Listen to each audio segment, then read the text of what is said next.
Imaginez, si vous voulez, que les futurs humains réussissent à voyager vers d'autres mondes et à trouver plus d'humains.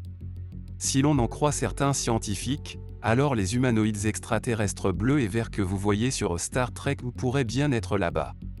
Un paléobiologiste de l'évolution nommé Simon Conway Morris estime que les chercheurs peuvent dire avec une confiance raisonnable que l'évolution de type humain s'est produite dans d'autres endroits de l'univers.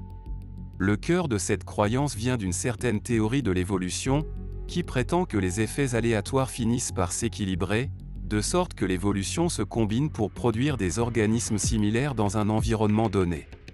La recherche a utilisé des exemples de mécanismes de vol, qui ont évolué indépendamment sur Terre au moins 4 fois jusqu'à présent chez les oiseaux, les chauves-souris, les insectes et les ptérosaures. Toutes ces créatures ont des ailes. Une caractéristique commune entre eux qui les distingue des espèces incapables de voler. Tout cela est bien beau. Mais cela nous ramène à la case départ lorsque nous nous demandons où est tout le monde. Tout comme Enrico Fermi l'a fait il y a des décennies. C'était l'été 1950. Le décor était le laboratoire national de Los Alamos, au Nouveau-Mexique. Pendant le déjeuner, Enrico Fermi et quelques-uns de ses amis avaient des conversations approfondies sur les récents rapports d'observation d'OVNI, le vandalisme extraterrestre à New York et la possibilité de voyager léger. Juste votre bavardage habituel à l'heure du déjeuner. Quand, soudain, Fermi lâcha. Tu ne te demandes pas où tout le monde est. La question de Fermi n'avait pas pour but de demander pourquoi tous ses amis n'étaient pas venus déjeuner ce jour-là, mais plutôt de demander pourquoi la Terre ne montrait aucun signe de vie extraterrestre. Bien que l'explosion d'Enrico Fermi ait été apparemment anodine, elle a laissé dans son sillage un paradoxe extraordinaire qui continue de dérouter les scientifiques, même aujourd'hui, plusieurs décennies après sa disparition. L'énigme s'est noyée dans un babillage de rires sceptiques et légèrement inconfortables. Cependant, l'incongruité entre le manque de preuves de la vie extraterrestre et la forte probabilité de son existence n'a pas été expliquée à ce jour. Bien que Fermi soit décédé subitement en 1954, il a laissé derrière lui sa question qui a été un sujet de débat et de discussion passionnée au sein de la communauté scientifique ainsi que dans le domaine de SETI, la recherche d'intelligence extraterrestre. Soutenu par les efforts de SETI pour enregistrer les signaux radio ou documenter les fluctuations mystérieuses de la lumière des étoiles, les seuls concepts soutenant la théorie des extraterrestres visitant la Terre sont le paradoxe de Fermi et l'équation de Drake. Au fil des ans, plusieurs autres hypothèses ont surgi qui ont mis en lumière l'apparente contradiction maintenant largement connue sous le nom de paradoxe de Fermi. Si la vie s'est passée ici, alors elle s'est probablement passée ailleurs. Mais pour autant que nous puissions en juger, nous sommes totalement seuls. Alors où est tout le monde ? Au fil des décennies, astronomes, astrobiologistes et scientifiques ont proposé de nombreuses solutions à ce paradoxe. Une idée, appelée l'hypothèse de la Terre rare, suggère même que la vie est peut-être vraiment si spéciale et si unique à l'échelle cosmique. Dans ce scénario, l'émergence de la vie est si incroyablement rare que nous pourrions être parmi les premières créatures ou toutes sortes à apparaître dans la Voie lactée.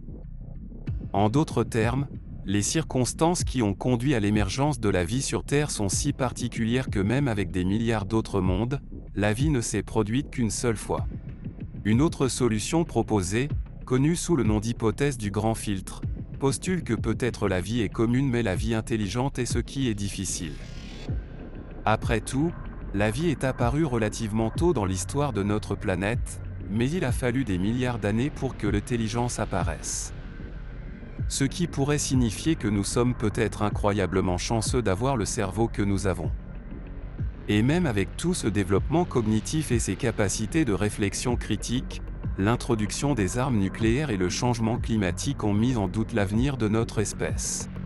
Ainsi, bien que nous puissions trouver des bactéries ou d'autres organismes simples dans toute la galaxie, il est peu probable que nous rencontrions quelqu'un capable de converser. L'un suggère même que nous ne sommes tout simplement pas encore assez intéressants. Ce que cela signifie, c'est que nous sommes peut-être simplement impatients à partir de maintenant. Peut-être qu'avec une multitude de mondes à étudier potentiellement, les civilisations extraterrestres attendraient probablement que l'un commence à diffuser leur présence avant d'envoyer une sonde. Donc, si nous attendons quelques centaines ou quelques milliers d'années, quelqu'un pourrait venir frapper à la porte. Mais une nouvelle solution se démarque vraiment. Oui, réveillez-vous les gars, une nouvelle solution Fermi vient de tomber. Cette théorie suggère que les lunes tueuses éliminent les extraterrestres. Nous vous promettons que ce n'est pas aussi ridicule que ça en a l'air. Commençons par prendre l'exemple que nous connaissons le mieux. Notre lune, Luna, notre beau satellite naturel. Saviez-vous qu'avec chaque année qui passe, la Lune s'échappe lentement de l'orbite terrestre, s'éloignant littéralement à un rythme d'environ 1,5 pouces par an.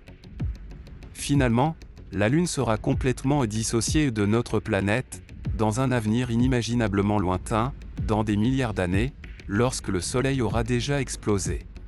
Naturellement, nous supposons que c'est le même processus qui sera partagé par les exomoons des exoplanètes.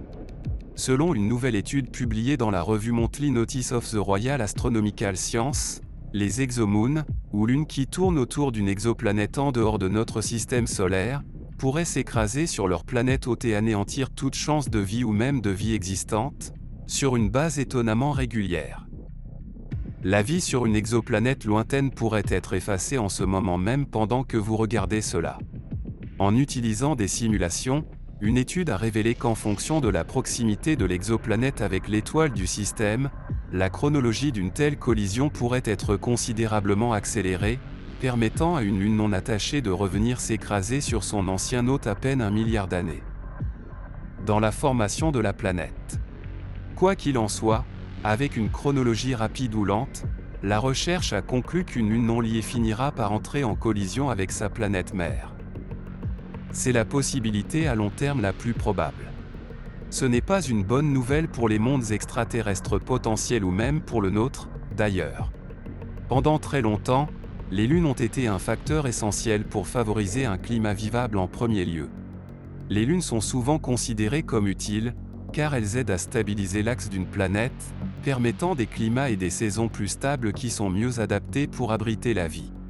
Ainsi, toute planète sur laquelle la vie apparaît dans l'univers aura une bombe à retardement intégrée qui peut stériliser une planète habitée ou habitable.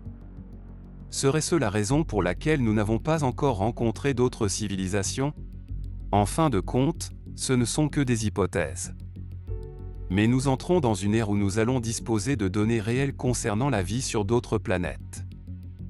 De nouvelles sondes, des télescopes spatiaux plus grands, plus puissants et plus rapides et des missions à venir ne pourraient pas être plus pertinents qu'à l'heure actuelle.